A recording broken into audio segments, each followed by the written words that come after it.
Dit is 'n voorreg om saam met jou te kan deel in hierdie tyd van lofprysing en aanbidding. Dankie vir ons musiekspan, dankie vir die tegniese ouens, dankie vir ouens wat letterlik al van 5:30, 6:00 vanoggend hier was, seker te maak alles is reg.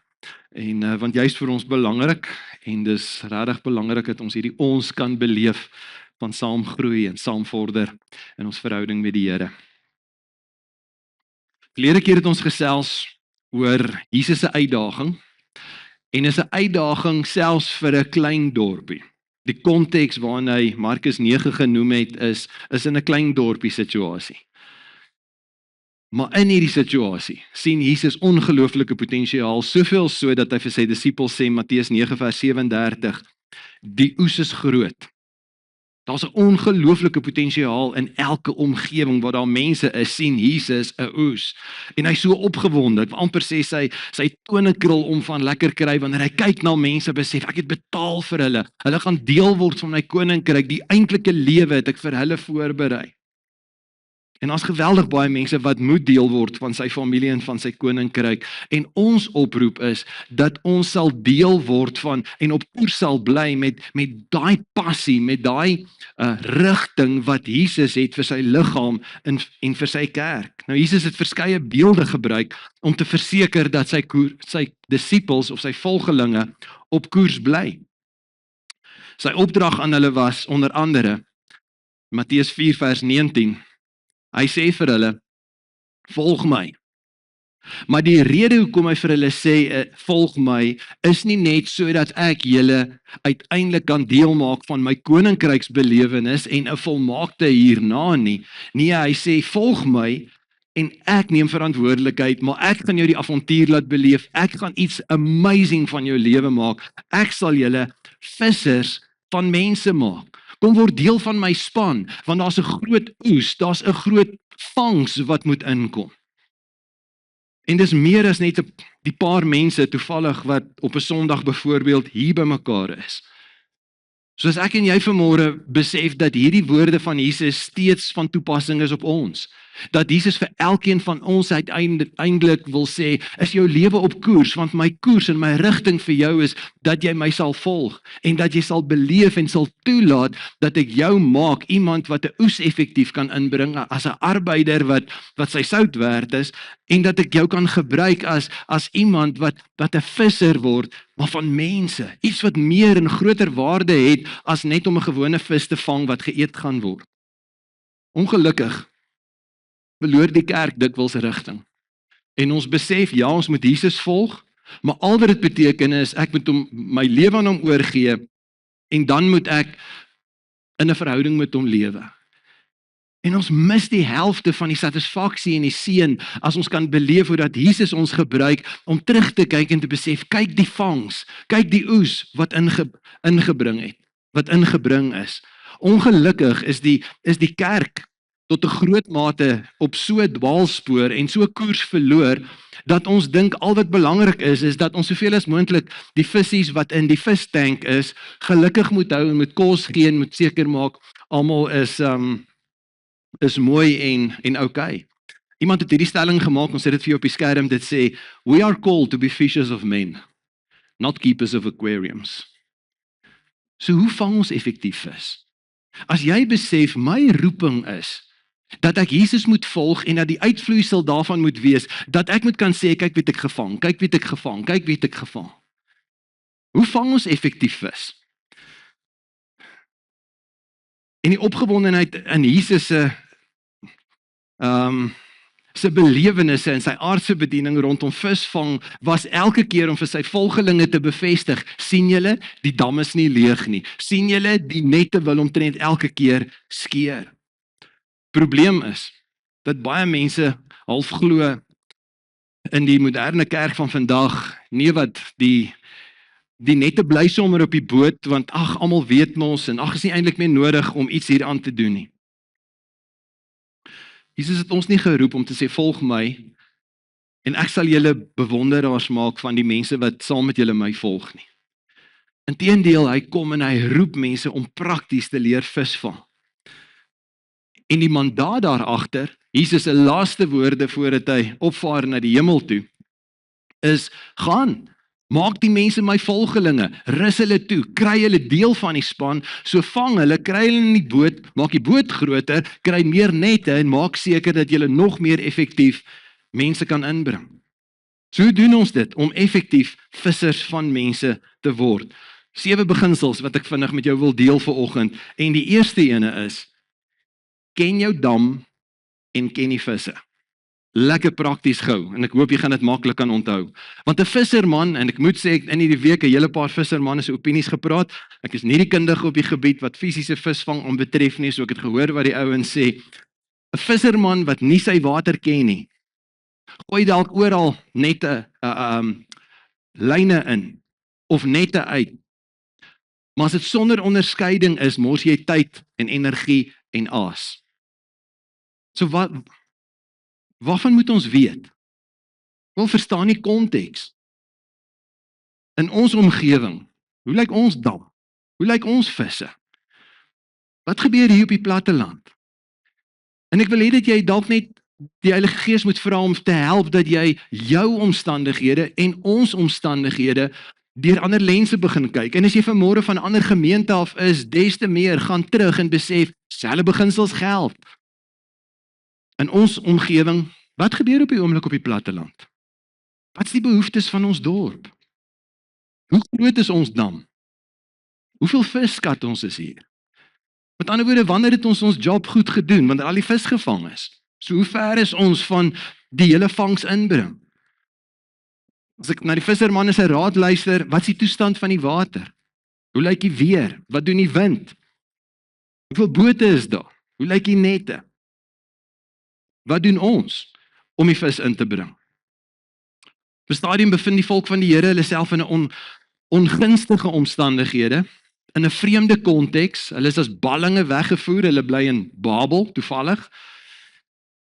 En in hierdie situasie, dink hulle al wat hulle nou moet doen is, hulle moet hulle self jammer kry, en hulle is nou maar hier, God het eintlik van hulle vergeet, en hy het nie regtig 'n plan met hulle nie, en miskien voel jy dalk so op hierdie stadium oor Standerton. Jy's hier, want jy het nou maar 'n oorplasing hiernatoe gekry, dis die plek waar jy werk gekry het, of dis waar jy gebore is, en dis nou maar waar jy gelaat staan word.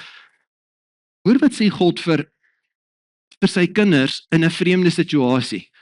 Hy wil sê, verstaan julle dam, en verstaan die visse, en raak betrokke. Ou testamentiese konsep, maar nog steeds 'n mandaat agter God se kinders om vir hulle te sê, wees julle die verskilmakers, wees julle die mense wat mense nader trek na my toe. Jeremia 29 vers 7, almal ken vers 11 baie goed, maar vers 7 is net so 'n spesiale opdragbelofte vir ons hier in Standerton. Bevorder die belange van die stad, waarin ek julle. Dis nie toevallig dat julle daar is nie, dis nie net as gevolg van julle sonde nie. Ek het 'n plan, waarin ek julle in ballingskap weggevoer het. Bid tot my vir daardie stad, want sy belange is ook julle belange. Kan jy toelaat dat die Here dalk net vanmôre vir jou bevestig, hier is die dam, hier's 'n klomp visse in hierdie omgewing, en jy's nie per ongeluk hier nie. Jy's hier op 'n missie. Hy het jou gered en 'n duur prys vir jou betaal, omdat hy wil sê, ek wil jou nie net reg hou vir die een dag nie, ek wil nou al hê dat my koningsheerskap by deur jou kan aanbreek, omdat jy manhaftig die keuse maak om te sê, ek sal Jesus volg, en ek sal vashou in daai belofte, dat hy my in my huidige konteks 'n visser van mense sal maak. En kan ek vir ons gemeente sê, daar's 'n rede hoekom hierdie replika boot in hierdie Standerton dam is. Want ek glo, daar's 'n rekordvangs. En dan wanneer ons kyk na die vis, sien die potensiaal. As jy begin dink aan die visse in jou omgewing, wat nou en dan onder deur jou voete swem. Jesus kyk dalk anders na hulle as wat jy na hulle kyk. Miskien, en die gevaar is, dat as ons Jesus volg, maar nie toelaat om ons vissers van mense te maak nie, dan word ons egoïsties en selfgesentreerd, en alles gaan oor ons, en ons word skrifgeleerdes en fariseërs, en ons het 'n holier than thou houding van, hulle is nie op ons standaard nie, en ons veroordeel en ons kritiseer.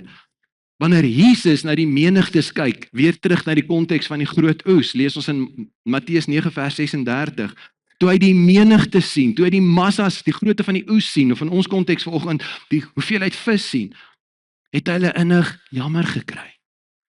Is daar 'n deernis en 'n empatie en kan jy toelaat dat die Here jou hart breek vir die verlorenheid en die behoefte en die stikkend en die seer van mense? Jesus gaan aan om te sê, want hulle was moeg. Matteus gaan aan om te vertel oor Jesus. Jesus het gesien, hulle was moeg, hulpeloos, so skape wat nie 'n wagter het nie. Jy sien, ons sien dikwels die sondigheid. Jesus haat sonde, maar weet jy wat? Hy sien die stikkindheid. Swak woord. Hy sien nie net die weerstand nie, hy sien die verlorenheid. En effektiewe vangs begin nie by kritiek nie, maar by ontferming. Ek weet die prentjie wat Jesus gebruik van die vangs wat moet inkom, het ook sy beperking. Want vir 'n oomblik, onthou jy die fliek Titanic, waar die drama is verby, die skip het gesink, die lovey-dovey couple is besig om vasgevries aan die stuk hout daar rond te dryf, en dan daai vreesaanjaende tonele van die leë reddingsbootjie of 2, wat tussen die lyke en die ysblokke en die goed deur roei, en daai chilly stem, anybody out there? Kan God ons 'n deernis gee om te besef, ons is dalk in 'n dam vol, nie visse nie, maar eintlik mense wat besig is om te versuip. Dis hoekom hulle 'n verlosser nodig het. Soos jy op skool is, hoe lyk jou dam? En wie's die visse in daai dam? Hoe lyk die kinders in die klas? Hoe lyk die kollegas in die kantoor? Hoe lyk die mense wat saam met jou in die kompleks of vir die straatblok bly? Die kontry waarin die Here jou geplaas het. Wie stikkend? Waar's hulp nodig? Ken ons dam en ken ons visse? Wat bedreig op hierdie stadium gesinne? Wat se druk is daar op jong mense?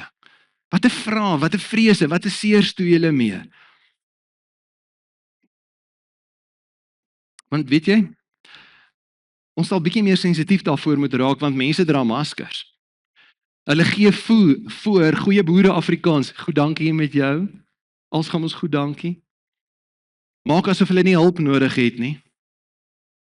Kom ek deel met jou 'n geheim oor die visse in jou omgewing. Paulus deel vir ons hierdie geheim in Handelinge 17 vers 27. Hy sê, God het hulle gemaak om hom te soek. In die teologie gebruik hulle baie keer hierdie term om te sê, almal met wie ons te doen kry, het eintlik in hulle 'n godgeskape leemte, 'n vakuum wat net God kan vul. So as ons genoeg met mense na hulle uitreik en die verneer begin afkrap van nie alles is oukei, dan kom ons agter, daar's hierdie ongelooflike leemte wat hulle probeer vul met, het sy drugs of Temu of wat ook al. Want daar's 'n leemte wat ons almal probeer vul. God het hulle gemaak om hom te soek, sê Handelinge 17:27, al sou hulle ook moes rondtas om hom te vind. En hy's nie ver van enige een van ons af nie. So ek en jy net weer kan besef, om 'n visser van mense te wees, beteken om met 'n sensitiwiteit te kyk na die behoeftes van mense en vas te hou om te besef, hierdie mense het ergens 'n behoefte. Ek moet net die kuns agterkom hoe om daarby uit te kom. Sien jy die rooi lig ook vandag, dat as ons nie die wêreld van die vis verstaan nie, as ons nie die dam verstaan nie, gaan ons baie praat oor om vissers van mense te wees, maar ons gaan min vang. Die tweede uitdaging is, die tweede beginsel, kom ons gaan waar hy sê die vis is. Godsdiens wil nogal ons besig hou, veral as jy nou eers 'n tydjie in 'n gemeentewêreld betrokke was. Dan wil jy betrokke raak met die boot en die nette, en ons gooi selfs nou en dan nette uit en ons soeg soms deur die nag, en ons het dikwels niks om te wys nie. En dit gaan nie oor aksie nie, dit gaan oor, het ons iets gevang? Ja, ons het mos nie nette laat sak. Ja, ons het mos. Ons het mos deur die motions gegaan. Dit gaan nie oor motions nie, dit gaan oor mission. Dit was immers waarmee bedrewe vissermanne besig was, totdat Jesus ingryp. Lukas 5 vers 4. Toe hy klaar gepraat het, sê hy vir Simon, Simon vaar uit na die diep water toe en gooi hulle nette uit om te vang. Meneer, antwoord Simon, ons het die hele nag deur geswoeg sonder om iets te vang. Dis ontsettend belangrik om te verstaan voor ons aangaan. Nie elke plek en elke persoon is ten alle tye ewe ontvanklik nie. Daar's tye wanneer ons sê, okay Here, ek doen my deel, jy besef, ek kry nie 'n byt nie. Daar's nie reaksie nie. Maar in plaas van by verskonings vashak, is Petrus se reaksie verder in vers 5. Hy sê, maar op u woord sal ek die nette uitgooi. Kan ek en jy dalk net 'n fyn onderskeid hier begin maak om te sê, Here, ek wil 'n visser van mense wees. Maar ek gaan nie elke dag, bloot net omdat ek dink ek het 'n woord vir die dag uitgestuur, dink my net is nou uit nie. Baie keer doen ons dit en ons vang niks nie. Maar kan ons 'n sensitiwiteit ontwikkel vir op u woord sal ek die nette uitgooi. Daar's skouers wat jy gaan skuur met 'n paar mense, 'n maatjie in die klas, 'n onderwyser, 'n kollega by die werk en op 'n dag, it's one of those divine setups, wanneer die Here skielik vir jou 'n geleentheid gee en hy sê, praat met hierdie arbeider. En jy besef, dis as ware asof jy te doen het met 'n ryp vrug wat jy net van die boom af moet help. Wanneer jy op sy woord die net uitgooi. So ongeag hoe bedrewe ons is en dink nee wat ons is goeie vissers van mense, hy weet beter, bly sensitief vir sy instruksies om hom te gehoorsaam. Een van die ouens met wie ek hierdie week gepraat het, sê vir my, hy vertrou nogal sy fishfinder. Raai wie is ons fishfinder? Raai wie kan nou en dan vir jou wys, hier's dit nou. So kyk wat gebeur wanneer ons gegaan het, wanneer ons gevaar het na waar hy wil hê ons moet wees. Vers 6, toe hulle dit doen, het hulle so 'n groot klomp vis gevang, dat hulle nette wou skeer. Weereens raak geroer deur die omvang van hoe groot die vangs dikwels is. Inteendeel, stem jy met my saam, my waarneming, ek sit dit vir jou op die skerm, Jesus het nooit 'n opdrag vir 'n onsuksesvolle vangs gegee nie. Elke keer wanneer hy betrokke was en sê, ouens, laat sak julle nette, doen dit so, dan, daar's te veel. Inteendeel, dit is net kenmerkend nogal van wanneer Jesus iets doen, dan is dit altyd in oorvloed. Maar dikwels was dit 'n klein, maar noodsaaklike aanpassing wat nodig was. Telkens het Jesus hierdie les geleer wanneer hy prakties besig was om fisies vis saam met hulle te vang. Verlede keer het ek vir jou beklemtoon dat ons nooit kan stagneer en maar altyd dieselfde benadering kan volg nie. Een van ons beginsels verlede week was, ons moet reformerend bly. Hoe trek dit deur na vandag toe? Johannes 21 vers 6. Jesus sê vir hulle weer in 'n ander situasie waar hulle sê, ons het niks gevang nie. En al wat hy sê is, ouens, julle is op die regte plek. Maar julle doen dit nog altyd die manier. Hy sê, gooi die net aan die regterkant van die skuit uit. Dan sal julle iets kry. Kom aan, Here, ons is die hele nag al hier, weet jy regtig, ek bedoel, kom aan. Hulle het die net daar uitgegooi, en vanweë die groot klomp vis, kon hulle nie weer intrek nie. Elke keer, as ons besluit, kom ek luister vir sy instruksie, kom ek doen dit buite die boks, op 'n nuwe vars manier, want elke persoon, elke vang se kuns is anders. Is nie een van die vissermanne hier wat elke keer op dieselfde plek, teen dieselfde tempo, met dieselfde aas, op dieselfde afstand, vir dieselfde tydjie wat jy gewag het, dieselfde vis groot te vang nie. Die harde les is, bly voortdurend aanpas. Gevolglik het ons nodig om daai aanpasbaarheid te hê, en in die kerktradisie noem ons dit om te reformeer. In die groot geskiedkundige reformatie van 500 jaar gelede het hulle ons geleer, Ecclesia reformata semper reformanta, of reformanda. En dit beteken, klink baie ingewikkeld, Latyns, weet nie hoekom nie.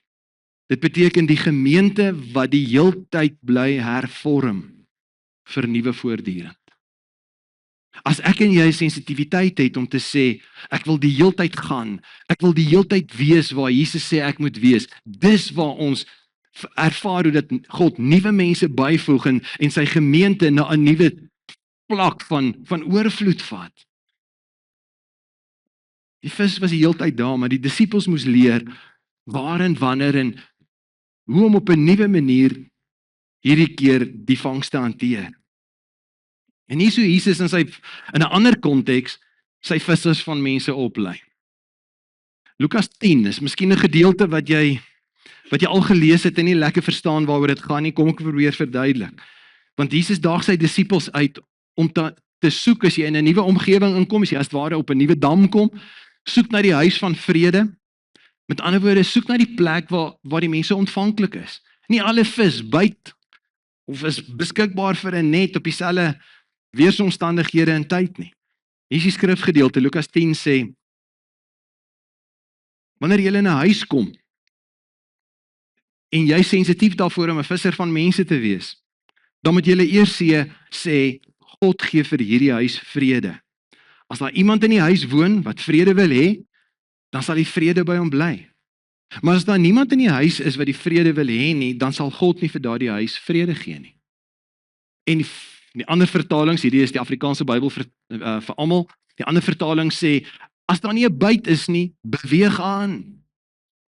Die punt is, ontwikkel 'n sensitiwiteit om te sê, waar is God besig om te werk? Waar is die oop deur? Waar is die sagte harte? Waar is die nood? Waar is die mense wat honger is, wat ontvanklik is en sê, wow, dankie jy's gestuur. Ons is almal gestuur, maar ons het ook 'n onderskeid nodig om te weet waar is die openheid en wanneer en waar ons die nette moet laat sak. 'n Wyse visserman, visser van mense, beweeg na waar hy sê die vangs is. Die derde punt, gebruik die regte aas en die regte nette. En weer eens, kampioen vissermanne, hulle verstaan die kuns van die regte aas. En as van die ouens in ons gemeente wat bobaas hengelaars is, en baie van hulle het hulle geheime, daar so 'n geheime twist. En elke keer na gelang van die omstandighede pas hulle die resep 'n bietjie aan. Vissers van mense is jammerlik dikwels baie opreg en baie korrek in ons doelwit, maar uiters onsuksesvol in die vangs, want ons wil 'n one size fits all aanslag hê.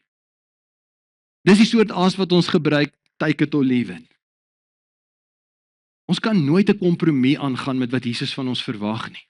Maar ons kan kreatief en sensitief wees om die heeltyd aan te pas en die nette effens anders uit te gooi. Die aas 'n bietjie aan te pas. Die Bybel noem dit wysheid. Kolossense 4 vers 5 en 6 praat oor die vangs daar buite en sê, tree met wysheid op teenoor die mense wat nog buite die gemeente is. Maak die beste gebruik van elke geleentheid. Hier is 'n unieke geleentheid, ek moet 'n tiener toe doen, wat sy taal, wat sy uitdaging, hoe kan ek hom op 'n unieke manier nader trek? Vers 6, wat julle sê, moet altyd vriendelik wees en van goeie smaak getuig. Met ander woorde, jy verstaan iets van die smaak wat gaan werk in hierdie situasie. En julle moet weet hoe julle elkeen behoort te antwoord. Uitdaging om te groei as 'n disipel. En ons aas is nooit manipulasie nie. Die aas is nooit 'n goedkoop evangelie nie. Maar die beginsel bly en die waarheid moet so gebring word dat mense dit kan hoor. In Nehemia sê Moses vir die volk, hy sê die Lewiete het uit die boek voorgelees en dit uitgelê. Hulle het die betekenis weergegee, hoekom? Nie om te sê ons het vir die mense 'n klomp goed vertel nie, sodat die mense kan verstaan of kon verstaan wat gelees word. 1 Korintiërs 14, 'n ander konteks, waarsku Paulus. En hy waarsku onder die feit dat mense baie keer geestelike aktiwiteite gebruik en as oppas dat dit nie sonder resultate is nie, gebruik dit met wysheid. Maak seker die aas word met sensitiwiteit aangewend. Hier's hoe dit beskryf. Hy sê, as die beël 'n onduidelike sein gee, wie sal vir die geveg regmaak? As jy verkeerde aas gebruik, wie sê die vis gaan byt? So is dit met julle. As jy 'n ongewone taal of klanke gebruik en nie 'n verstaanbare woord praat nie, hoe sal 'n mens weet wat daar gesê word? Dan praat jy mos in die wind. Daar's 'n plek vir gawes, daar's 'n plek vir die gawe van tale, maar daar's ook 'n sensitiwiteit vir met watter vis het ek te doen? Wat 'n aas gaan nou hier werk? Wanneer moet ek terughou en sensitief wees? Hoekom? Want ons groter mandaat is om 'n visser van mense te word en 'n vangs in te bring. So as jy dink oor die aas wat jy op hierdie stadium al gebruik het in jou kontak met mense, oor daai persoon wat soekend is vir die Here, hoe oor hulle jou? Hoe ervaar 'n kind jou? Hoe beleef iemand ons wat deur godsdienst seer gemaak is? Hoe oor iemand wat sonder enige Bybelse agtergrond is? Hoe verstaan hulle ons taal, ons lingo wat ons gebruik? Jesus het geweldig moeite gedoen om seker te maak in sekere kontekste praat hy van 'n skaap. In ander kontekste praat hy eerder van brood. In sekere kontekste praat hy van herders en ander van vissers, omdat hy elke keer sensitief was vir die konteks van die groep met wie hy gesels het. En elke keer het hy hemelse waarheid gebring, maar in aardse taal, wat verstaanbaar was. So ons moet ons gedurig deurvra, is ons duidelik, is ons uitnodigend, is ons verstaanbaar? En jy besef dit dalk nie, maar buitestanders verstaan nie terme. En met ons personeel het ek nou al 'n hele paar keer hierdie gesprekke gehad, nou is dit 'n slag hele beurt. Ons praat byvoorbeeld, ons kies om by Replika nie te praat van hierdie as ons dienste nie. Ons praat eerder van samekomste. Hoekom? Want 'n paar keer het mense al totaal en ouens wat 'n buitestander is, as jy vir hulle sê, gaan jy ons diens bywoon? Nee, my kar het nie 'n diens nodig nie. Ouens verstaan nie, daai lingo werk nie vir ouens wat nog buite is nie. En ergens moet ons die sinvolheid hê om die aas aan te pas te besef, het jy ook verstaan, wil jy na samekoms toe kom? Mense het nie 'n klou en inteendeel negatiewe opmerkings al gekry as ons praat van offergawes. Ons gaan nou offergawes opneem. Offers beteken vir baie moderne mense, dis kos wat gebrand is. Dis die naaste definisie wat hulle het van offers. Dus kom ons praat van finansiële bydraes. Dan verstaan elke gemiddelde ou dit in ons dam. Ons bly weg van 'n term, en dis nie dat ons dit minag nie, maar ons bly weg van 'n term soos om te sê, is jy gewas in die bloed van Jesus. Mense wat nie 'n klou het van die Ou Testament en van die offerstelsel nie, en grillerig is vir bloed, is totaal en al afgesit deur 'n eenvoudige, goed bedoelde sinnetjie soos dit. So ons praat eerder met hulle oor die feit dat Jesus ons doodstraf op hom wou neem, en geneem het, en ten volle vir ons betaal het. Soos dit wat ons doen, is die aas sensitief genoeg, dat ons mense kan help om nader aan Jesus te kom. Ons moet nie net teologies reg wees nie, maar ons moet ook duidelik hoorbaar en verstaanbaar wees, sodat mense gemaklik as ware nie net in die net wil inswem nie, maar in die reddingsboei wil inswem en sê, help my in die boot. Maar vierdens, dit kom met 'n prys. En dit vra van elke visserman, as jy 'n effektiewe vangs wil inbring, jy sal met opofferings maak. Hier's nie 'n visserman wat ek ken, hier's geen hengelaar wat al 'n kampioenskap gewen het, sonder om geweldige opofferings te maak nie. Finansies, toerusting wat jy aangekoop het, die feit dat jy jolly vroeg moes opstaan, 'n vorige aand laat moes gaan slaap, koue moet trotseer. Paulus deel sy geheim in 1 Korintiërs 9. Hy sê, ek het opofferings gemaak, ter wille van die vangs. Hy sê vir die swakkes, het soos 'n swakke geword, om die swakke te win. Vir almal het ek alles geword, om in alle gevalle sommige te red. Daar's 'n sensitiwiteit in hierdie game van volg my en ek sal julle vissers maak. Hoekom doen ek dit? Hy sê in vers 23, en ek doen dit ter wille van die evangelie, dat ek 'n deelgenoot, die avontuur daarvan kan beleef, van yes, kyk wat het ingekom, omdat ek met 'n ander kundigheid uitgereik het na die mense rondom my. So Paulus sê nie die evangelie moet verander nie. Hy sê wel die draer van die evangelie, die visser van die mense, moet dalk anders en sensitief luister, moet leer verstaan, moet leer om met wysheid op te tree, en voortdurend aan te pas. Hierdie persoon gaan nie verstaan as ek dit so stel nie, maar kom ek stel dit so. Hierdie persoon gaan nie op so 'n uitnodiging reageer nie, maar kom ek doen dit so. En ek hou nie daarvan nie, dis nie my styl nie, maar ek's bereid om die opoffering te maak. En ek dink is een van die diepste toetse vir 'n gemeente se hart. Dis maklik om te sê ons wil mense bereik. Die vraag is, wat is ons bereid om op te offer om hulle werklik te bereik?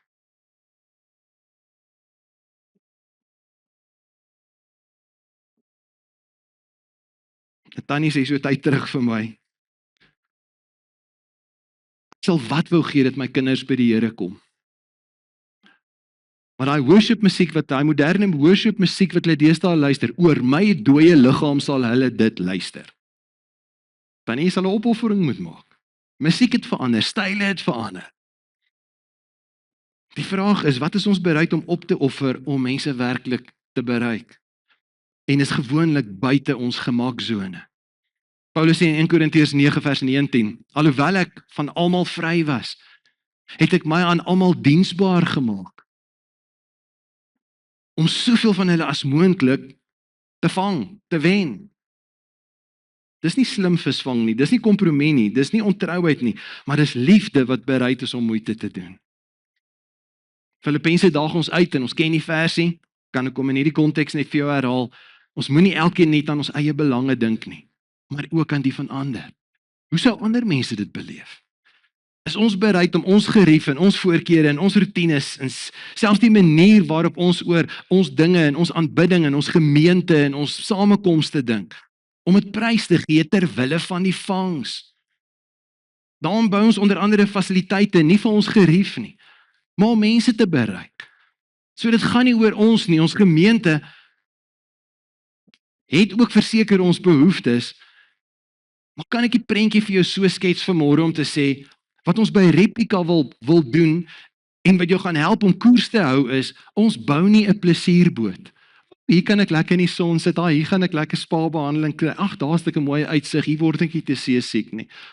Hierdie is nie 'n plesierboot nie, hierdie is 'n visserstreiler. En visserstreilers stink en is ongemaklik en jy loop nie sommer net altyd van punt A na punt B nie. Hoekom? Die boot is ontwerp om vis te vang, nie om mense se behoeftes te akkommodeer nie. Kampioen hengelaars vra nie net wat is vir my gemaklik en lekker nie. Hulle vra eerder, as 'n visser van mense is, wat help mense om Jesus te hoor? Vyfde beginsel wat nodig is om effektief die vangs in te bring is, verwyder die hindernisse.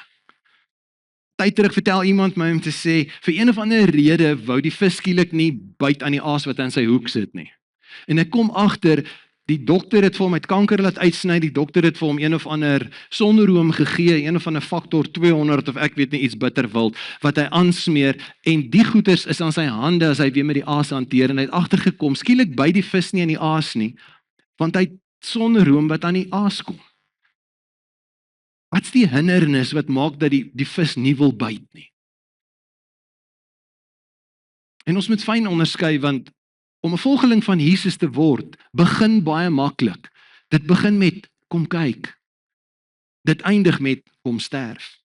So die eise van die evangelie is eintlik aanstootlik. It doesn't sell well. Die kruis van Jesus vra 'n oorgawe. Om deur Jesus se heerser wees gekonfronteer te word is nogal 'n uitdaging. So om nou nog deur godsdiens ekstra hindernisse vir mense op hulle skouers te lê, is totaal en al dwaas. In Handelinge sê Jakobus, en hy maak 'n wyse stelling, Replika, kom ons slaan 8 hier op, Handelinge 15 vers 19. Jakobus sê, daarom meen ek, dat ons dit nie moet moeilik maak vir mense wat hulle tot God bekeer nie. Ons verlaag nie die standaard nie, maar ons skep 'n klomp maklike trappies, dat dit verstaanbaar is vir mense om uiteindelik daarby uit te kom. Maak ons dinge, en dit wil doen die kerk dit, maak ons dinge afstootlik en moeilik, of maak ons dit aantreklik en verstaanbaar? En Jesus sê nêrens, en Jakobus se raad vir die kerk destyds in Handelinge was nie verdun of verdraai die waarheid nie, maar sy pleidooi en oproep was, moenie ekstra struikelblokke van godsdiens op mense se skouers gaan lê nie. Kan ons bloot net gefokus bly, want ongelukkig wil godsdiens baie keer vir ons sê, nee, jy moet eers jou lewe uitsorteer, nee, jy moet eers lyk soos ons, voordat jy volgeling van Jesus kan word. Nee, hier's my favorite gesegde, wanneer dit kom by evangelisasie, we must catch them, he will clean them. Wat doen ons dikwels? Ons wil hê, hy moet hulle vang, en ons sal hulle skoon maak, met 'n staalborsel. Ons sal hulle bykom. Dis kom ons uitgedaag word in Romeine 15 vers 7. Aanvaar mekaar dan, soos Christus julle aanvaar het, tot eer van God. As 'n persoon anders lyk, as jy anders doen, 'n ander klomp gewoontes het, laat God hulle uitsorteer. Maak jy seker, jy bring hulle in kontak met Jesus, hy sal die res doen. So maak ons dit vir mense maklik of maak ons dit vir hulle moeilik? En dit was die oproep gewees vir elke persoon in 'n bediening, selfs in die Ou Testament en nou vir ons almal in die Nuwe Testament, Jesaja 57:14. Die Here het gesê, vul die pad op. Vul dit op, maak dit gereed, verwyder die struikelblokke uit die pad van my volk. 'n Ander stelling wat ek hierdie week raak lees wat my nogal gegooi het. Dit sê ons moet nette uitgooi, nie heininge nie. Ons is nogal geneig om dikwels te sê nee, nie so nie, nie so nie. Los wettisisme en die leiding van die Heilige Gees dat hy ouens kan rig in 'n rigting. 6de beginsel vinnig. Kom ons onthou, die boot, veral wanneer ons gaan visvang, is vir visse. Om 'n visser van mense te wees, het jy toerusting nodig. En dit is belangrik dat jy die regte toerusting gebruik. En hier's mense hier wat 'n bassboot het en 'n seeboot het, maar daar's ook die skieboot of die plesierboot, die boot waarmee jy gaan ski. Ek onthou een keer het 'n familie in die gemeente ons genooi om op die Groot Draai Dam saam met hulle te gaan ski een middag. En die dogter van hulle jongste dogter is verskriklik bang vir 'n vis. En haar pa bly vir haar beloof, ontspan, weet, jy sal nie naby 'n vis kom nie. Sy's agter op die tube, ons ski en raai wat gebeur, die volgende spring 'n geelvis en sy sit met hierdie vis op haar skoot op daai tube en skree soos 'n maar vark. Maar eintlik, en haar hele redenasie was, ek is nie hier om vis te vang nie. Daar is bote wat nie gemaak is vir visvang nie, maar daar's bote wat gebou is vir visvang. Hierdie gemeente wil ons self inrig om te sê, hierdie is nie 'n plesierboot nie. Hierdie is 'n visserstruile. Ons wil onsself so inrig dat ons so effektief as moontlik kan wees om die vangs van buite af te kan intrek en te kan akkommodeer. Ek gaan na punt 7 toe. As julle saam met my sal skiep soontoe.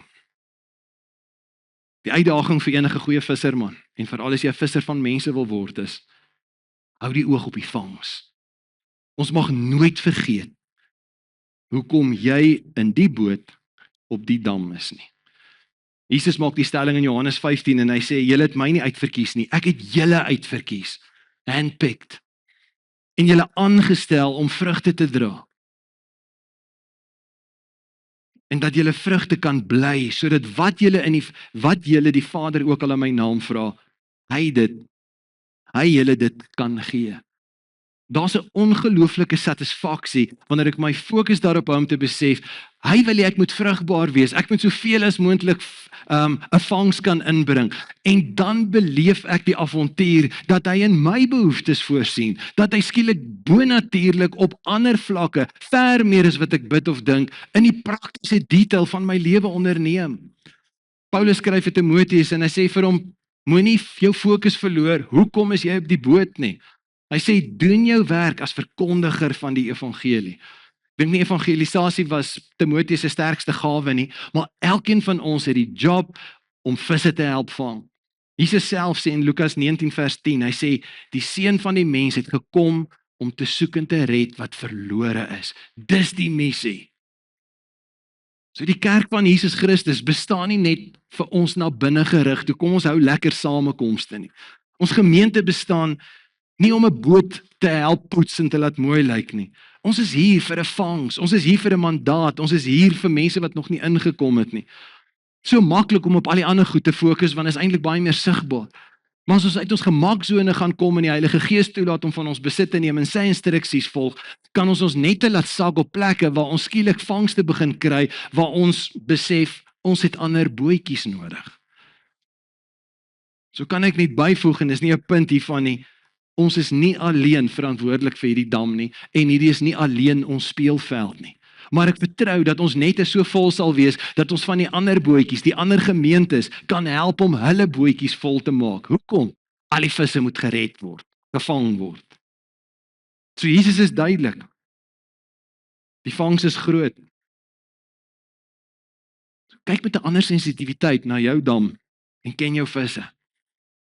Is jy bereid om die skuif te maak na waar die vis byt? Is jy bereid om 'n kuns aan te leer van die regte aas en die regte nette? Is jy bereid om die opofferings te maak wat daarmee gepaard gaan? Is jy bereid om hindernisse te verwyder om te besef hierdie boot is vir visvang? Kan ons bly fokus op die vangs? En hoor weer die stem van Jesus wanneer hy sê in Matteus 4:19, volg my, ek sal. Hy neem verantwoordelikheid as ons kom en sê, Here, hier's ek. Maar dan moet jy weet waarvoor jy jou inlaat. Hy sê, ek sal jou visser van mense maak. Mag die Here ons beskerm daarvan dat ons van 'n rekord vangs praat, maar nooit nette uitgooi nie. Mag ons help dat alles wat ons aan hom toevertrou, mense, tyd, invloed, fasiliteite, geleenthede, dat dit in diens van sy mandaat is. Hierdie gaan help. Ons kinderbediening, ons mannebediening, ons damesgroepe, ons kleingroepe, elke aksie, die manier waarop jy môre in jou voertuig klim en skool toe gaan of werk toe gaan. Jy stap jou sendingveld binne. Kyk weer na daai bord wat hier in die binnekant van die foyer hier buite is. Want die dam is nie leeg nie. En dalk was ons al tot nou toe nie te suksesvol nie en jy's dalk 'n bietjie moeg en jy sê maar Here, ek het al heel nag gevang. Gooi weer. Miskien 'n minor tweak net aan die ander kant. Miskien is die grootste vraag vandag nie is daar vis in die water nie. Ons weet daar is. Die grootste vraag is ons beskikbaar? Miskien is die groot vraag van môre, volg jy hom? Volg jy Jesus? Want as jy hom volg, gaan hy jou een of ander tyd konfronteer met, right buddy, nou gaan ons begin visvang.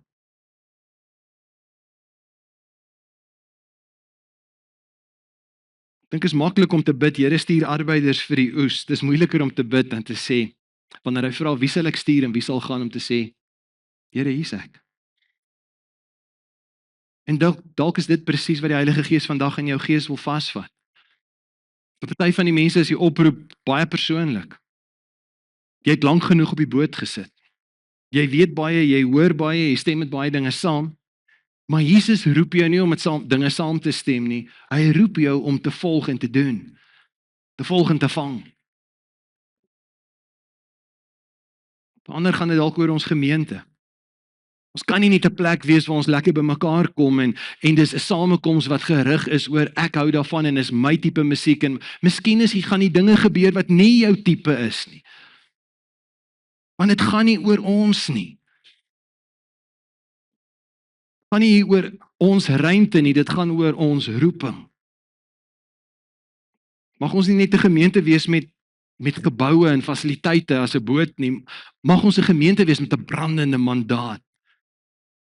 Mag ons nie net 'n gemeente wees wat 'n boot wil versorg nie, maar mag ons 'n gemeente wees wat intentioneel nette uitgooi. So ek wil jou vra om eerlik voor die Here te word en te sê, en as jy sê, Here, ek wil nie net 'n waarnemer wees nie, ek wil nie net toe kyk nie, ek wil beskikbaar wees. Ek wil deel wees van die vangs. Ek wil hê jy moet my gebruik. Ek wil toegerus wees en ek wil moeite doen om toegerus te wees. Op pad hiernatoe vanoggend hier by Hompie by die kruising kry ek 'n voertuig van vooraf en ek besef weet waar jy heen op pad is, want sy polootjie lyk soos 'n krimpvarkie, soos wat die visstokke so agter by die vensters uitsteek. Hy's toegerus. Hy het 'n missie. Hy weet waarheen hy gaan. Here, my oë dat ek deur die lense kan kyk van U wat sien die honger van die vangs en die menigte wat beskikbaar is. Sommige van ons is daar dalk vanoggend 'n dieper uitnodiging. Jy kan nie visser van mense wees as jy nog nie self vir Jesus leef of weg van hom leef. So vandag roep hy nie net werkers nie, hy roep ook mense wat dalk nog heel van koers af is. En hy roep nie net vandag mense om uit te gaan nie. Dalk ook mense om vandag huis toe te kom. En te kom aanmeld en te sê, ek het nou lank genoeg in die water rondgespartel, ek wil op die boot klim en ek wil deel word van 'n span wat gaan help dat ons vangste inbring. So vandag roep hy nie net disippels om uit te gaan nie, maar elkeen van ons om uiteindelik te sê, Here, waar's my posisie? Hoe lyk ek op u kompas? Waar's ek op u radarskerm? Watse aanpassing is nodig? Jy vandag weet, jy het nog nie regtig aan hom oorgegee nie, dan's hierdie jou oomblik. Om te sê, Here, ek het nog altyd my eie kop gevolg, maar ek hoor vandag het u van my sê, volg my. Dis waar die aksie is. Ek kan van koers verander. En dankie dat u verantwoordelikheid neem om te sê, ek sal jou maak. Jy hoef jouself te gaan probeer, ek sal jou maak. Al wat jy moet doen is, volg my. Maar wanneer ek jou beet kry, gaan ek jou in staat stel en jou so bemagtig deur my gees, dat jy my passie kan deel en kan soek en kan red, die wat verlore is. So vandag is daar 2 gebede op die tafel. Die een is, Here, red my. Here, ek wil terugkom, ek wil u volg. Die ander gebed is, Here, stuur my. En albei is ongelooflik belangrik. Wat een is jou gebed? Kom ons bid saam. Here, dankie dat u nog steeds mense roep. Dankie dat hy nie klaar is met ons nie. Dankie dat die oes geweldig groot is. Dankie dat die dam nie leeg is nie. Dankie dat u nog steeds red. Dankie dat u nog steeds herstel. Dankie dat u nog steeds roep. Dankie dat u nog steeds mense stuur. En ek kom bid vir elke persoon in hierdie gehoor, dat hulle vandag gaan beleef hoe dat u gaan kom op 'n kreatiewe manier en ons bemoedig. Nie laat skuldig voel nie, maar 'n honger en 'n opgewondenheid in ons losmaak om te sê, miskien moet ek dit probeer. Miskien moet ek dit probeer om Jesus te volg en te sien hoe dat hy my kan verander en my kan maak as 'n visser van mense. Gewe ons as ons baie keer dalk meer besorg geraak het oor die boot as oor die vis. Baie keer beskerm ons die dinge wat vir ons bekend is, eerder as om uit te stap in geloof. Dikwels praat ons van ons mandaat, maar ons leef dit dalk nie uit nie. Vergewe ons Here en breek af dit wat selfsugtig en na binne gerig is en wat maak dit ons dink hierdie is net nog 'n sosiale samekomsgeleentheid. Gee vir ons weer u hart vir mense, gee vir ons weer oë om te sien. Gee vir ons wysheid om ons gemeenskap, ons dam te verstaan. Gee vir ons die geloof om te begin gaan waar die vis byt. Gee vir ons 'n liefde wat bereid is om op te offer. Agteroor te buig, sensitief vir die behoefte van daai persoon wat nog sukkel om 'n keuse te maak om u te volg. Gee vir ons 'n nederigheid om hindernisse uit die pad uit te verwyder. Partykeer is dit ons sonroom wat maak dat die vis nie byt nie. Wat is dit wat maak dat mense wegbly? Kom oortuig ons van die dinge wat dit moeilik maak vir ander om volgelinge van u te word. Geef ons gehoorsaamheid om weer ons nette uit te gooi. Kom bid vir ons gemeente, mag hierdie net 'n plek wees waar mense bymekaar kom nie. Mag hierdie 'n boot wees waar die vangs kan ingeneem word. Laat ons nooit ons eie gemak beskerm en dit vir ons gaan oor ons eie situasie nie. Laat ons nooit vergeet hoekom hierdie gemeente geplant is nie. Mag ons op koers bly met u hartklop, met u droom. Vir elke persoon, Here, wat vandag ver van U af is, trek hulle nader, kom red hulle, herstel, vergewe, maak nuut. Geef hulle die guts om te sê, ek wil Jesus volg. Mag vandag 'n dag van oorgawe wees, 'n dag van ja sê.